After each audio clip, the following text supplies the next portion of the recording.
Uy mga kaibigan, naalala niyo ba yung mga gabi na sobrang tahimik, yung tipong pati tunog ng hangin nakakakilabot? Ngayon, may kukuwento ako sa inyong nakakatakot na istorya galing Laguna. Ito ang kwento ng Ang Tawag sa Gabi. May isang bahay daw doon sa isang baryo, tinatawag na bahay ng mga wala. Lahat ng tumira dyan, bigla na lang daw nawawala. Pero si Elisa, isang 15 anyos na estudyante, hindi naniniwala sa mga kwento-kwento. Para sa kanya, luma at sira-sira lang yung bahay. Isang gabi, dumaan si Elisa sa tapat ng bahay. Parang may humihila sa kanyang pumasok. May nakita siyang maliit na ilaw sa loob, parang ilaw ng lampara. Imposible to, bulong niya. Walang nakatira diyan.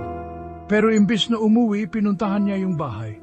Binuksan niya yung lumang gate at dahan-dahang pumasok. Ang tanging maririnig mo lang ay ang mga yabag niya at ang hangin.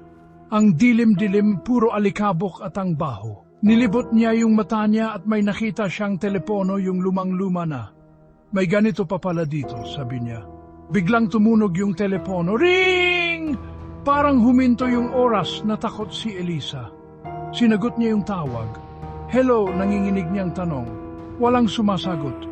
Hanggang sa may narinig siyang boses. Lumabas ka, kinilabutan si Elisa at binaba yung telepono. Pero tumunog ulit yung telepono, mas malakas na ngayon, sinagot niya ulit. Hello, halos hindi na siya makapagsalita. Hindi ka dapat pumasok, sabi ng boses. Biglang may naramdaman siyang malamig sa batok niya. Paglingon niya, wala namang tao. Tumakbo siya palabas pero hindi niya makita yung pinto. Paulit-ulit lang siya, paikot-ikot sa loob ng bahay. Ring! Tumunog ulit yung telepono.